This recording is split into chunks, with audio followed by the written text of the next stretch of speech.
રંગીલા રાજકોટમાં જો તમે પણ બહાર શેક કે કોલ્ડ ડ્રિંક્સ પીવાના શોખીન હો તો ચેતી જજો, કારણ કે જાણીતી ફૂડ ચેઇન બર્ગર કિંગ ફરી એકવાર વિવાદમાં આવી છે। કાલાવાડ રોડ પર આવેલી બ્રાન્ચમાં આરોગ્ય વિભાગના સર્ચ ઓપરેશન દરમિયાન 72 લીટર જેટલું એક્સપાયરી ડેટવાળું દૂધ પકડાયું છે।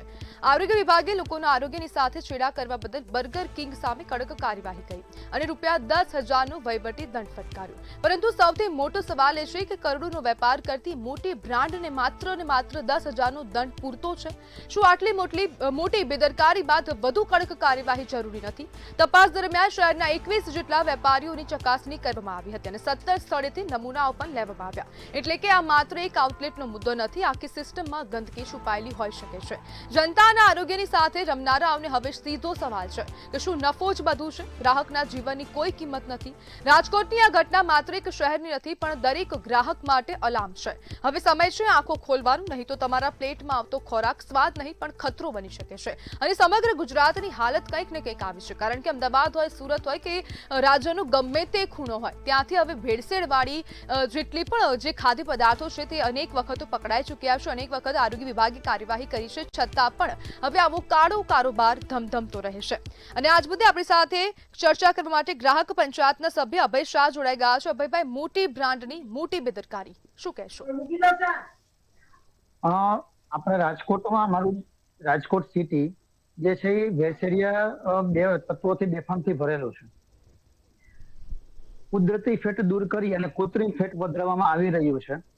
રાજકોટ ફૂડ શાખાનું ડિપાર્ટમેન્ટ સ્થળ ઉપર જઈ પરીક્ષણ કરી લેબ રિપોર્ટ આપી ₹10,000નો દંડ કરી અને સંતોષ માની લેશે। આ લોકોનો નિત્યક્રમ છે અને બધા જાણે છે કે નકલી ચીજ વસ્તુ ખાવાથી શરીર ઉપર શું અસર થાય, જંક ફૂડ ખાવાથી શું અસર થાય, છતાં પણ લોકો જાણતા હોવા છતાં, સમજતા હોવા છતાં આવી બધી જગ્યાએ જતા હોય છે અને ફૂડ શાખા છે એ સંતોષ માની લે છે। પાસાની બે બાજુ છે। તમે બર્ગર કિંગ સામે કાર્યવાહી થઈ તો ₹10,000નો ખાલી દંડ જ થયો, બાકીની કાર્યવાહી નહીં કરવાની। જો ભજીયાના વેપારીનો કેસ ચાલ્યો 14 વર્ષ અને એ વેપારીને એમ કહેવામાં આવ્યું કે તોને ₹1,00,000ની કા સજા અને કા 1 મહિનાની જેલની સજા, 14 વર્ષ આવા ચુકાદા આવે છે, આ તંત્ર ક્યારે સુધરશે? આપણા દેશનું આ તંત્ર ક્યારે સુધરશે? અને રાજકોટ ફૂડ શાખા માટે નવું છે જ નહીં। બીજી કે ગુજરાત ગાંધીનગર થી એવું અત્યારે બળગા ફૂંકવામાં આવ્યા કે ફૂડવાન શહેરમાં ફરશે, એનું મોનિટરિંગ કરીએ છીએ। રાજકોટમાં ફૂડવાન ઓલરેડી ફરે છે, પણ કોકને ખબર જ નથી કે ફૂડવાન શેના માટે છે, એ લોકોનું કાંઈ જ કાર્યવાહી થતી નથી। અભયભાઈ, તો આપનો કહેવાનો મતલબ એવો થાય છે કે જે ફૂડ વિભાગ છે રાજકોટનું તે ભ્રષ્ટ છે, અધિકારીઓની સંડોવણી છે દરેક જગ્યાએ? જી છે, બિલકુલ છે જી।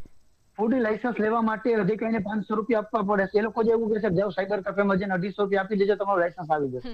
શા માટે? એક બાજુ એવું કહે છે કે FSSAI લાયસન્સ હોવું જોઈએ, તમે કે લોકો કેમ કાઉન્સલર નથી બેસાડતા? કેમ એવું કહેવામાં આવે છે કે માલિકો એને જવાનું, સર્ટિફિકેટ લઈ જવાનું, કેમ એવા બણગા ફૂંકવામાં આવે છે? કોર્પોરેટર કે કોઈ રાજકીય પક્ષનો ફોન આવે તો વેપારી જવા દેવામાં કેમ આવે છે?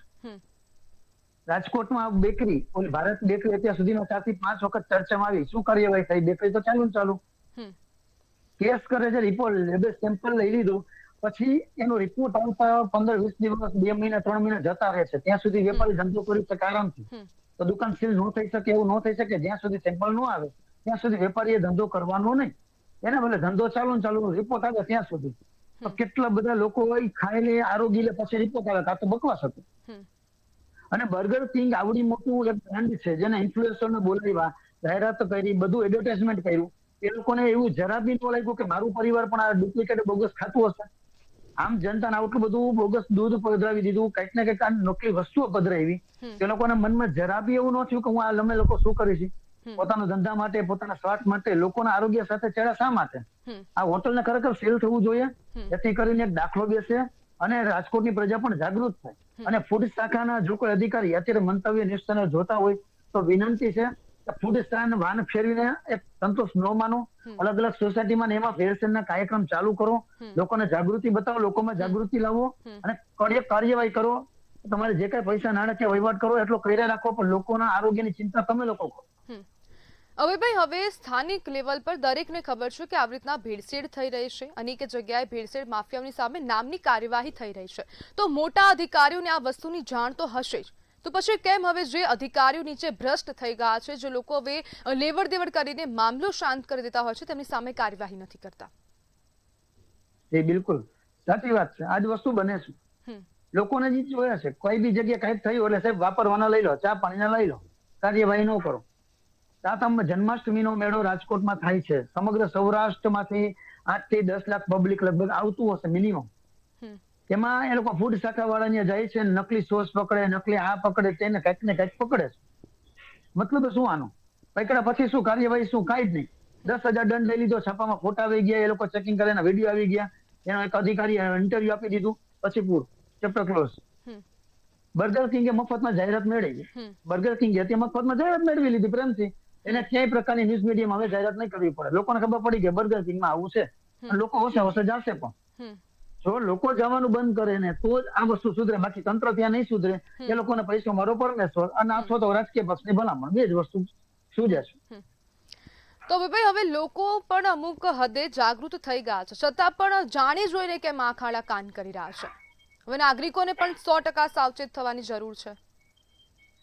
100% છે જ. એના માટે થઈને વિદ્યાર્થીઓને કેટલાક શિક્ષક ભણવામાં, સ્ટડીમાં એવા ચેપ્ટર પણ આવવા લાગ્યા. અલગ અલગ જગ્યાએ સેમિનાર પણ થાય છે. અમુક કેટલીક સંસ્થાઓ આવા બધા વર્કશોપ સેમિનાર કરે છે. જેમ કે આપણે રેસકોર્સ ની અંદર, બાલભવન ની અંદર એક ટીમ છે, એ લોકો પણ આવા સેમિનાર કરવા જાય છે. અમારો અખિલ ભારતીય ગ્રાહક પંચાયત છે, અમે પણ આવા નાના મોટા સેમિનારો કરીએ છીએ, જાગૃતિ લાવવાના કામ કરીએ છીએ. લોકો જાણે છે.